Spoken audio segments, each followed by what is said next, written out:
अस्सलाम वालेकुम। मैं तुहाडा आलमगीर। कबूतरबाजी के बारे अज मैं तुहानू दसांगा कि कबूतरबाजी किन्ने हरू तक जा रही है। ये कबूतरबाजी मेरे उस्ताद यकूब ने मैंने सिखाई है कि कबूतरबाजी किवें उड़ाई जाती है, किवें। इन्हें आप भी 10-12 साल तकरीबन कबूतरबाजी के पिछे रुके ने, किसी को कोई इतना कामयाब नुस्खा नहीं मिलिया। हर कोई कदे कोई दस दिंदा, कोई 10,000 ले लेंदा, कोई 15,000 ले लेंदा। अज उन्हें उस्ताद ने इन्ने साल बाद एक नुस्खा लभ्या, पानी लभ्या है। पानी मैंने दसिया उस्ताद साहब ने, मैं वो तुहानू दस रहा कि अद्धा चम्मच सौंफ का लै लेना है, 2 वड्डी इलाची लै लेनी है, तो अद्धा चम्मच जड़ा है गुलकंद का लै लेना है, 10 पत्ते पुदीने के लै लेने। इन्हों अच्छी तरह रगड़ाई करके बिल्कुल तकरीबन अद्धा घंटा इन्हों की रगड़ाई करनी है।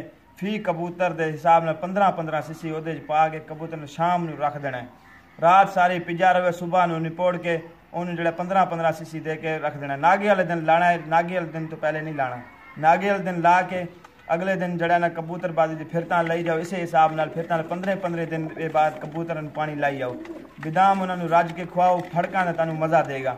अगे इस पानी के हिसाब न जी गोली लाएगा, वो मेरा उस्ताद यकूब मेरे सामने बैठा है, वो तुहानू दसेगा। हाँ जी अस्सलाम वालेकुम जी भाईओ। इसे पानी के हिसाब के नाल कबूतर शाम को सिर्फ मोटी इलायची, दालचीनी ये गर्म करना। 1-1.5 घंटा कबूतरां नूं दब देनी आ, दे के इन्हां नूं दब देना। जो बाहर कढ़ना इन्हां 11 बजे तकरीबन ये काम तो 10 बजे ये काम करना शुरू। 1.5 घंटा दब दे के उस तो बाद कुल्फा एक मिलता देसी बूटी आ, 10 रुपये का लै लूँगे, थोड़े को 2 महीने मुकना को नहीं।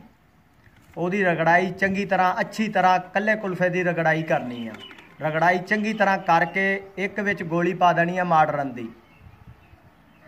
माडरन की गोली पा के ते उन्होंने रख देना। तकरीबन कुछ 4 घंटे पहले ये काम कर लेना। करके 11 बजे सिर्फ कबूतर नूं 10 सीसी पानी खिंच के देना। उहदे विचों अल्लाह के हुक्म नाल 50,000 वाले नुस्खे नूं तो ज़्यादा स्वाद तुहानूं आऊगा। सीधी जी दी साफ जी छोटी जी कबूतरबाजी आ, ना 50,000 नुस्खा तो ना 50,000 खर्चा तो ना लख। 10 रुपये दे विच सीधी जी कबूतरी एक फिर दी उड़ार होगी। एक